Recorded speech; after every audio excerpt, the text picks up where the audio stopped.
Gold, trusted gold buyers. మీరు తాకట్టు పెట్టిన బంగారాన్ని విడిపించి ఈ రోజు ఉన్న మార్కెట్ ధరకు కొనబడును.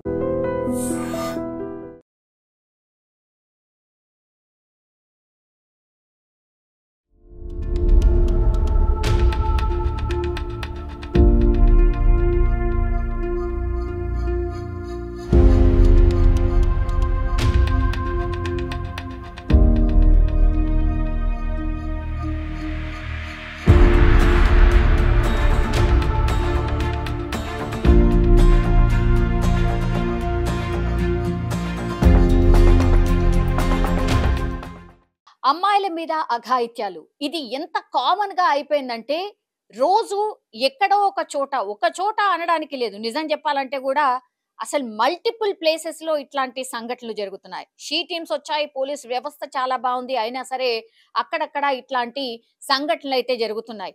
అఫ్ కోర్స్ అందులో అమ్మాయిల తప్పు కూడా డెఫినెట్లీ చాలా దగ్గరలో ఉంటోంది. ఇది ఎవరైనా సరే ఒప్పుకోవాల్సినటువంటి పరిస్థితి. ఎందుకంటే నేను ఇప్పుడు చెప్పబోయే ఇన్సిడెంట్ కూడా అలాంటిదే అనుకోవచ్చు. బాచ్పల్లి పోలీస్ స్టేషన్ పరిధిలో జరిగింది ఈ ఇన్సిడెంట్.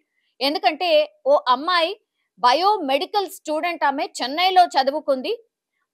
ఇంటర్న్షిప్ కోసమని ఇక్కడ జూబ్లీ హిల్స్ లో ఒక హాస్పిటల్లో ఇంటర్న్షిప్ ఇప్పిస్తాను, బికాస్ బయోమెడికల్ అని అంటే నర్స్ కి సంబంధించిన కోర్స్ కాబట్టి ఈ నర్సింగ్ కి సంబంధించిన ఎక్స్పీరియన్స్ కోసం ఇంటర్న్షిప్ డెఫినెట్లీ చేయాల్సి ఉంటుంది. ఈ కోర్సులు అలాంటివి. అందులో భాగంగా ఇప్పుడు చెన్నైలో ఉన్నటువంటి సాక్షి ఠాకూర్, ఆమె పేరు వచ్చేసి చెన్నై వాసి, అక్కడే ఆమె కాలేజ్ లో కూడా చదువుకున్నటువంటి పరిస్థితి. సో ఆమెకి ఇంటర్న్షిప్ ఇప్పిస్తానని చెప్పి అదే కాలేజ్ లో ఇప్పుడు ఈమె ఎక్కడైతే చదివిందో చెన్నైలో, అక్కడే అదే క్యాంపస్ లో బీటెక్ చదువుతున్నటువంటి విద్యార్థితో పరిచయం ఏర్పడింది. సో ఇద్దరు స్నేహితులు. సో అక్కడి వరకు బానే ఉంది. కానీ హైదరాబాద్ లో నీకు ఆపర్చునిటీస్ చాలా బాగుంటాయి, ఇంటర్న్షిప్ ఇక్కడ చేస్తే నీకు ఫ్యూచర్ బాగుంటుంది అని ఆయన ఈ సాక్షి ఠాకూర్ ని హైదరాబాద్ కి రప్పించడం అయితే జరిగింది.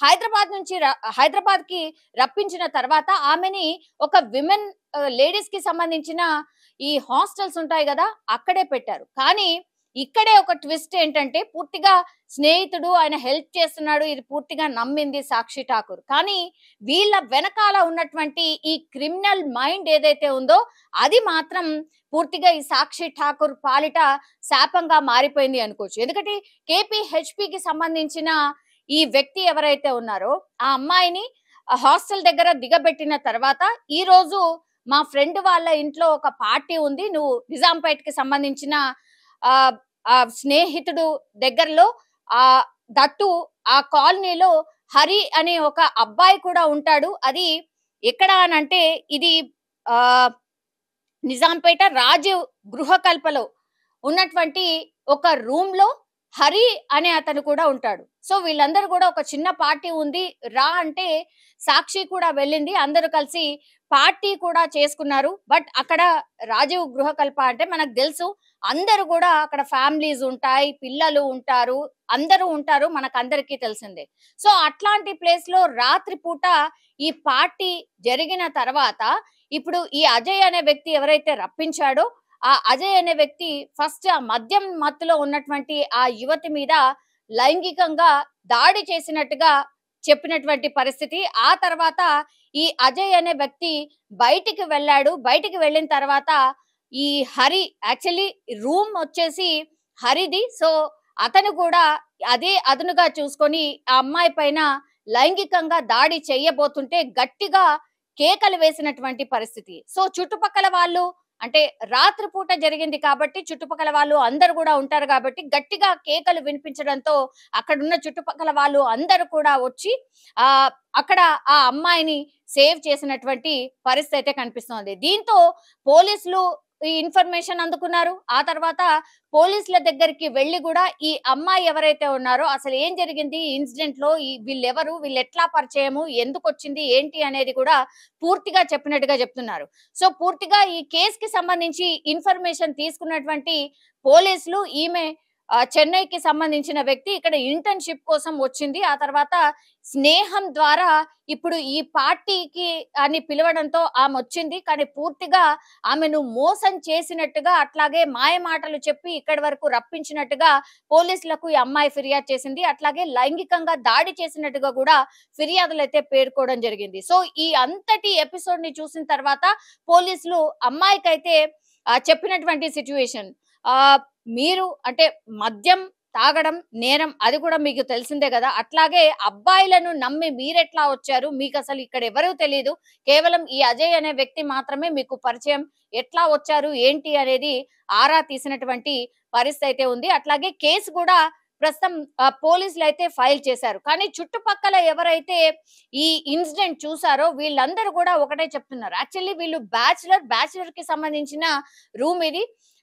వాళ్ళ గురించి కూడా అడిగినప్పుడు అవును కొంత మద్యం సేవిస్తున్నారు, అప్పుడప్పుడు అల్లర్లు చేస్తున్నట్టుగా కూడా మాకు అర్థమైంది. సో ఈ నెల తర్వాత వాళ్ళని వేకెంట్ చేపిద్దాము అని అనుకున్నాము, ఇంత లోపలనే ఈ సంఘటన జరిగింది, మేము కూడా అనుకోలేదు, కానీ గతంలో ఇట్లా ఎప్పుడైతే జరగలేదు, ఇది ఫస్ట్ టైం, మేము కూడా షాక్ లో ఉండిపోయాము అనేటువంటి మాట అక్కడ ఉన్నటువంటి స్థానికులు అయితే చెప్తున్నారు. ఇప్పుడు పోలీసులు స్థానికుల ఇన్ఫర్మేషన్, అట్లాగే ఆ రూమ్ లో జరిగినటువంటి ఇన్సిడెంట్ కి సంబంధించి మద్యం తాగినటువంటి పరిస్థితి, అట్లాగే ఈమె హాస్టల్ ఎక్కడుందో అక్కడికి వెళ్ళడం, ఈమె ఎక్కడి నుంచి వచ్చింది ఏంటి ఆ ఇన్ఫర్మేషన్ తీసుకోవడం, ఇప్పుడు ఆమె పేరెంట్స్ కి కూడా ఇక్కడికి రప్పించే ప్రయత్నం చేయడం, ఇదంతా కూడా జరుగుతున్న సిచ్యువేషన్ అయితే కనిపిస్తోంది. కానీ ఇక్కడ ఒకటి ఏంటి అంటే, ఇట్లా అబ్బాయిలు పరిచయస్తులు ఉన్నారు అని చెప్పి మోసపోయే అమ్మాయిల సంఖ్య చాలా పెద్ద ఎత్తున పెరుగుతోంది. కాబట్టి దీనికి సంబంధించి మిమ్మల్ని మీరు ఎట్లా డిఫెండ్ చేసుకోవాలి ఏంటి అనేది కూడా నేర్చుకోవాల్సిందే అని మరోసారి ఈ ఇన్సిడెంట్ చెప్పకనే చెప్పింది అనుకోవచ్చు. పోలీసులు కూడా అమ్మాయికి అదే చెప్పారు, యాక్చువల్లీ మీరు మద్యం సేవించడం అది తప్పు, నమ్మి ఇక్కడి వరకు రావడం ఇంకో తప్పు, కానీ మిమ్మల్ని మీరు సేవ్ చేసుకోవడం కూడా నేర్చుకోవాల్సిందే అంటూ కూడా ఆ అమ్మాయికి చెప్పినట్టుగా కూడా చెప్తున్నారు. సో ఈ కేసు అయితే పూర్తిగా ఒక సెన్సేషన్ గా మారిపోయిన పరిస్థితి అయితే కనిపిస్తోంది. పోలీసులు ఈ కేసుని ఫైల్ చేసి విచారణ అయితే చేస్తున్నారు. అట్లాగే వీళ్ళిద్దరిని కూడా అదుపులోకి తీసుకున్నారు.